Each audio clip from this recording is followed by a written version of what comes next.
My name is Sophia, and I am a 28-year-old woman. Recently, I have been facing complex issues within my family. My parents got divorced when I was 10, and the experience was anything but positive. After the divorce, my mother left the house, and I lived with my father for several years. It was just the two of us. We had a close relationship, and I thought we could talk about anything. However, as I grew older, many facts that my father had hidden from me since my childhood came to light. My father introduced me to a woman named Amanda, who is 50 years old. He had been dating her for some time, but had not told me anything about it. I was hurt by this secret, but I decided to support my father. A few months later, my father and Amanda got married, and Amanda's 25-year-old daughter, Angelica, also moved in with us. This changed my life completely. Suddenly, I had a stepsister. Angelica is very active and sociable, but I am more introverted. We were polite to each other, but never became close. When I left home at 18 to go to college, I was relieved to distance myself from the new family structure. After graduating from college, I focused on my studies and met many new friends. Eventually, I got a job in the town where I had attended university and decided to settle there. I visit my father and Amanda occasionally on holidays, but our interactions are limited to those visits. Angelica and I only interact when I stay in town for family dinners or exchange birthday gifts. As time passed, Angelica recently moved to my city with her husband, John, who is 27, and their children, 4-year-old Liam and 2-year-old Ava. John got a new job in a technology-related startup, so they moved here. In this area, Angelica does not work and stays home as a full-time housewife. When they first moved here, my father contacted me and asked me to help them settle into their new life. I was not keen on the idea but agreed. I showed them around the city, helped them choose a place to live, and assisted with their move. I thought that was the end of it, but it was not. About a week after they moved, Angelica started coming to my apartment every evening with the children, asking me to watch them while she went out. At first, I agreed to maintain a good relationship, but it soon became a routine. I work from home as a graphic designer, and she usually visits after my work hours, but I used to spend that evening time on personal projects or socializing with friends. I am not particularly fond of children and always feel tense when spending time with them. I have repeatedly suggested that Angelica hire a babysitter, but she always makes excuses. Just this once she insists. I'm still not familiar with this new city, she says. Last Friday, I began to feel used by her. I had plans with a friend to celebrate a close friend's promotion, which I had been looking forward to for a long time. That morning, I told Angelica that I could not watch the children that evening. She said, "Okay," and I thought that was the end of it. Relieved, I finished work, and it was 6 p.m. Just before I was about to leave, Angelica showed up at my house with Liam and Ava, handed them over to me without saying anything, and hurried off in her car. I tried to contact her, but she did not respond. I also tried to reach John, but he did not respond either. In the end, I had to cancel my plans and stay home with the children. I was very upset. Angelica had ruined my plans before, but this was the first time she completely ignored my refusal to babysit. I was stuck with the children until 9 p.m. When Angelica came to pick them up, I confronted her about her behavior, but she dismissed it as an emergency and insisted it was not a big deal. She avoided giving clear answers to my questions. I strongly advised her to hire a reliable babysitter to avoid such situations in the future. Angelica exploded in anger, accused me of being selfish, and argued that families should support each other. At that moment, I was furious and told her that we were not a real family. Despite the lack of interaction before she moved here, she was acting as if we were real sisters because of our parents' marriage. I told her clearly that I did not intend to babysit anymore and asked her not to bring the children over unless called. Angelica left in tears. I was upset, but relieved to have set clear boundaries. Just when I thought everything was over, I received a call from my father the next day. He was angry and told me that Angelica had contacted him, crying and complaining that I had been mean to the children. He said, "You have a duty to continue looking after Angelica's children. You should apologize to her. This is your responsibility as a family," he added. I tried to express my viewpoint, but he would not listen. I told him how I had been used repeatedly by Angelica, how my plans had been ruined, and how my time and privacy were not respected, but he just repeated that I should be more flexible and cooperative. Then, he said something that hurt me deeply. He accused me of being selfish and expressed his disappointment that I had become that way. He emphasized that Amanda and Angelica have become part of my family and insisted that I should accept that. He also pointed out how much I had distanced myself from them since his marriage to Amanda, speaking as if I still held a grudge. I was shocked by his words and argued that they were his family, not mine. As an independent adult, I have my own life and responsibilities, and I cannot spend my time just being Angelica's babysitter. The discussion escalated into a heated argument, and my father threatened to end our relationship if I did not apologize to Angelica and resume babysitting. I was deeply hurt and angered by this.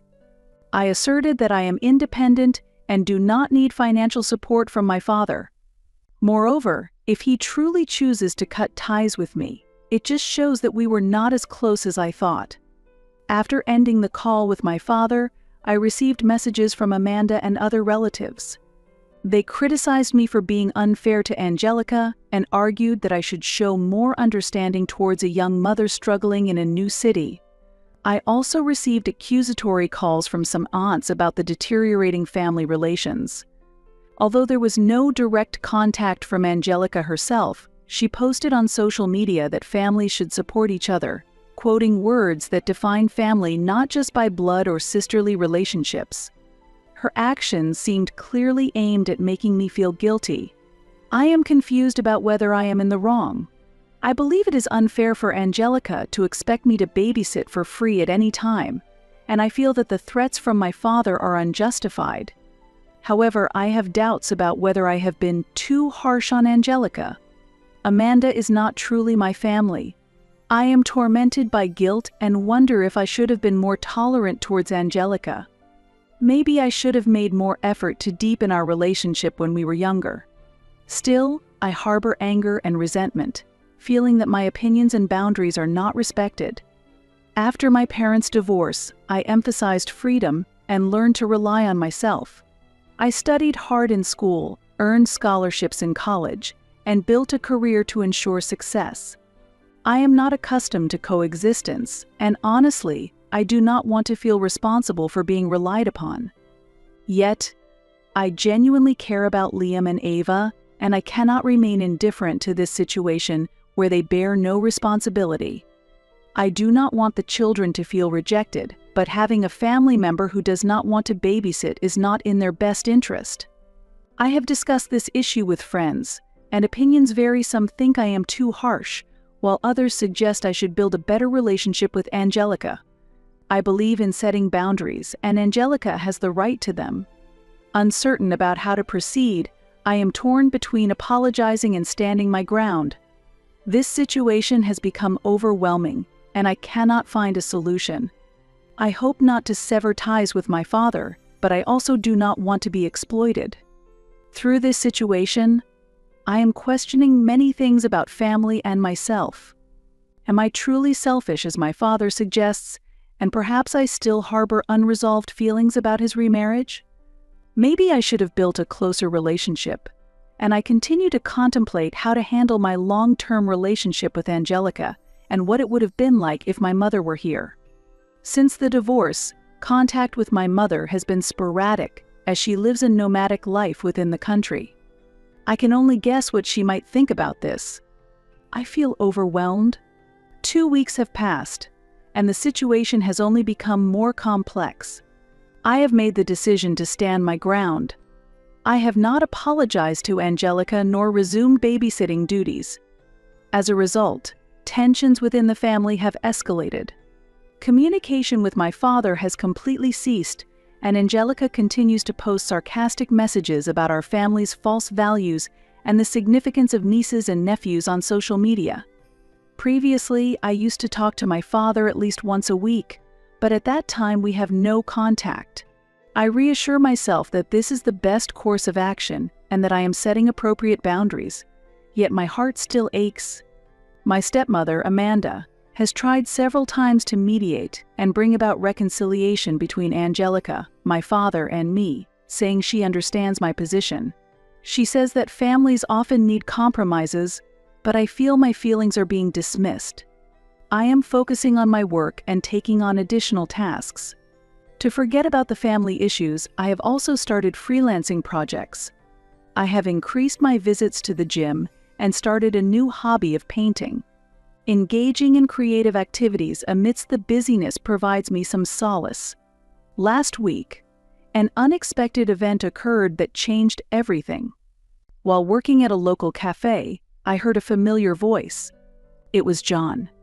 He was sitting at a table with an unfamiliar woman. At first, I thought she was a work colleague, but then I realized that was not the case. He was holding her hand across the table. They were talking quietly, looking at each other, suggesting that their relationship was not a good one. Shocked, I couldn't believe what I was seeing. I couldn't imagine John being intimately involved with another woman during work hours.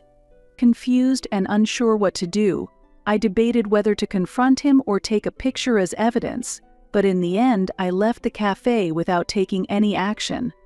When I got home, the scene one had just witnessed replayed in my mind. I avoided confronting John.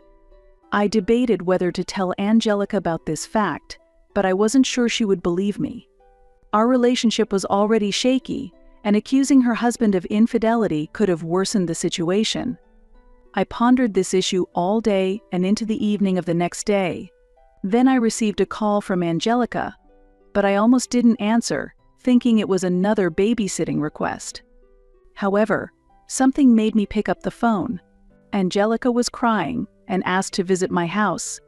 Considering her reason might be related to John, I agreed to her request. She looked extremely worn out, with swollen eyes and a look of not having slept for a long time, but this was not because of John.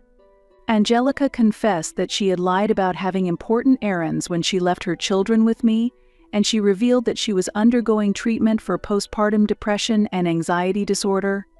Since the birth of Ava, she had been struggling constantly, and she cried as she talked. She felt inadequate as a mother and had not told her family anything because of her fear of being judged. During therapy, she had left her children with me, which shocked me. I felt a mix of sympathy for Angelica, anger at her deceit and use of me, and regret for having judged her harshly. I told her that I understand the difficult situation she is facing, but I cannot accept her lying and leaving her children with me without planning. We talked for a long time. Angelica apologized for not disclosing her actions sooner and promised to look for a reliable babysitter. I expressed that I cannot regularly babysit, but I am willing to help if notified in advance. As we talked more, I began to see Angelica from a completely different perspective. Even though she seemed successful on the surface, I realized that she struggles just as much as anyone else. This made me painfully aware of how little I understood her life and how quickly I had judged her. Angelica also spoke about the loneliness she felt after moving to a new city, and she was happy that we could become closer. After that, we both feel that we can truly be together. A sisterly bond, unlike anything we had experienced before, has blossomed between us.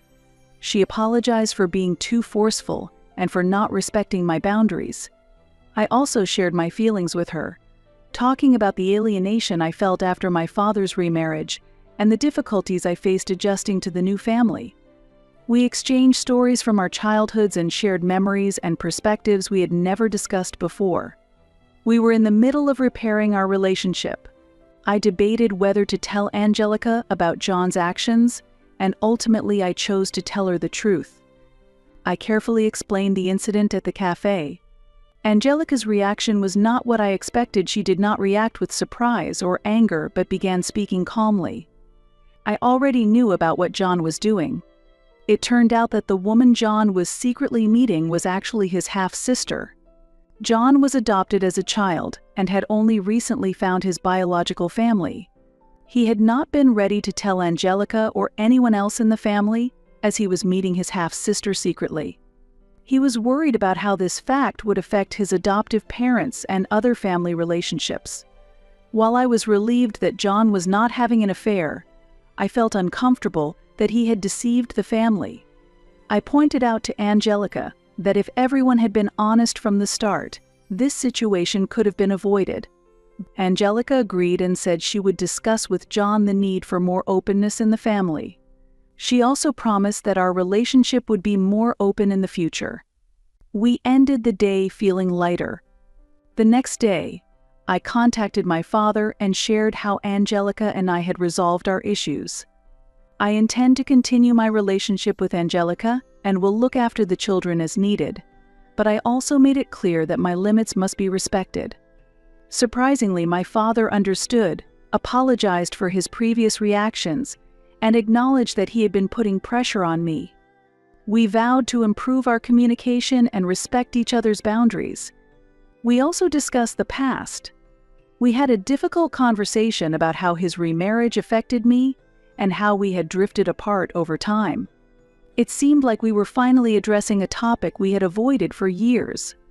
Although it appeared that the situation was heading towards resolution, I still felt tense. Our family still harbors many secrets and unspoken anxieties. While I am glad that I could sort things out with Angelica, I feel that there is still something unresolved. A month has passed, and the situation has not improved. My concerns were confirmed. Last week, Angelica called me in a hurry. She was crying so hard that her words were almost inaudible. After calming her down, she shared a terrifying piece of news. John was not just meeting his half-sister, he was having an affair with her. Angelica had suspected that John was repeatedly meeting someone, so she followed him. One day, she found him meeting a woman not at the usual coffee shop but at a hotel. She confronted John, and he confessed. John claimed he felt a new connection with his half-sister and attempted to justify his actions, but Angelica was shocked and deeply hurt. I was shocked. I regretted not taking more proactive action when I saw John with the woman. I tried to comfort Angelica over the phone, but she was distraught and decided to leave John. Despite our past disagreements, she asked if she and the children could stay at my house during this difficult time. I could not leave her alone in her time of need. I agreed for the children to stay. The next day, Angelica and the children moved into my house. It was a very challenging move. My home is not designed for small children. Angelica and the children are emotional, crying and bursting out in anger. I try to support them, but it only adds to my suffering and makes the situation worse. John has repeatedly contacted Angelica and has visited my home multiple times, further complicating the situation. I had to threaten to call the police to drive him away. Everyone is suffering, including the children who do not understand what is happening. My father contacted me with a worried tone, saying he had important news and wanted to meet. I was deeply shaken by the shocking fact my father revealed. It turned out that John's half-sister is also my half-sister. My father confessed that he had a brief romantic relationship with John's biological mother long before he met my stepmother. That woman had a daughter, and John had an affair with her. I was stunned to learn that my father had kept this secret for years. 30 years ago, a DNA test done by John's half-sister matched several members of our family, and that was when my father first learned of the fact. He contacted her and learned the full story. I felt like my worldview had been turned upside down. I was shocked that everything I had believed about my family was a lie and felt anger toward my father for keeping such a secret. My disappointment in John's betrayal mixed with frustration at myself for not realizing it sooner. I have not yet told Angelica about this latest revelation, as she is already dealing with so much, and I am worried about how it will affect her and my own life. She is near her breaking point. but I know I will have to tell her eventually. Lately, I have been feeling mentally disoriented.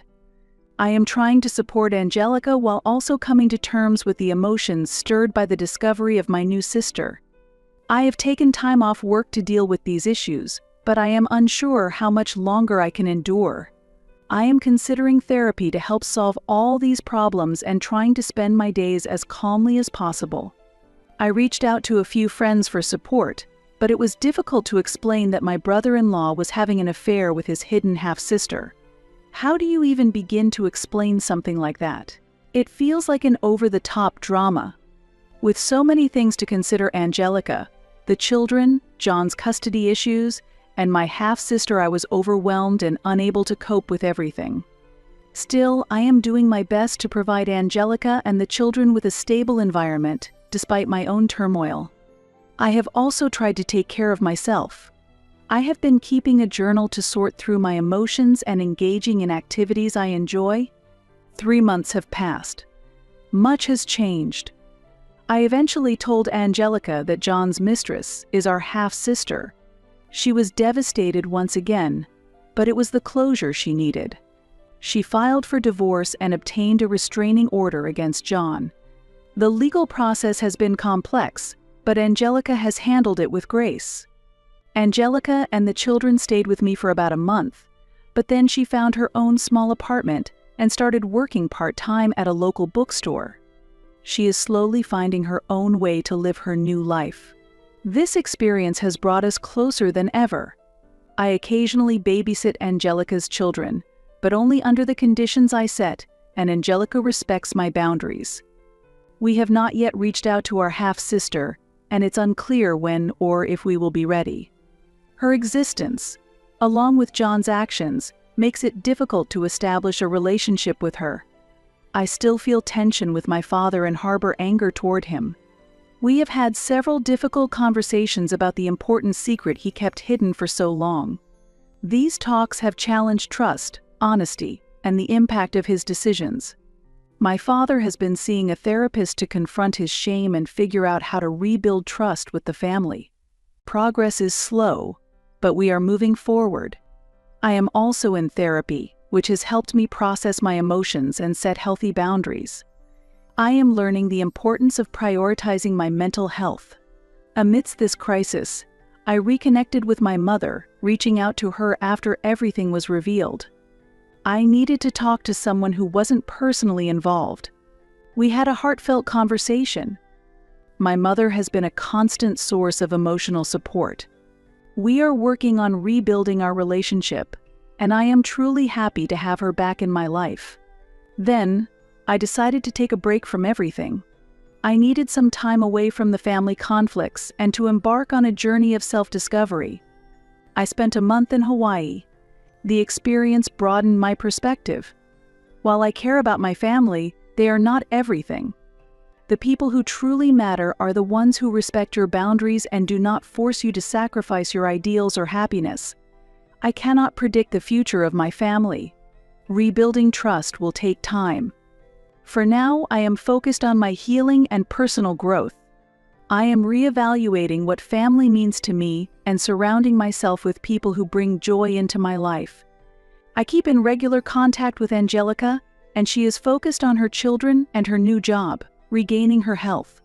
She is progressing through her divorce with surprising strength. We are planning a trip with the kids next summer, something to look forward to. As far as I know, John has left town. His affair with his half-sister ended badly, and he tried to reconcile with his adoptive family, but I don't know the details and, honestly, I'm not interested. However, I am gradually repairing my relationship with my father. We continue to have conversations once a week. Although things are not completely back to normal, the situation is improving. My father is making an effort to be more transparent and honest, not just with me but with the entire family. Through this experience, we have deeply learned about resilience, forgiveness, and the importance of sincerity. Moreover, we have come to understand that it's never too late to build relationships.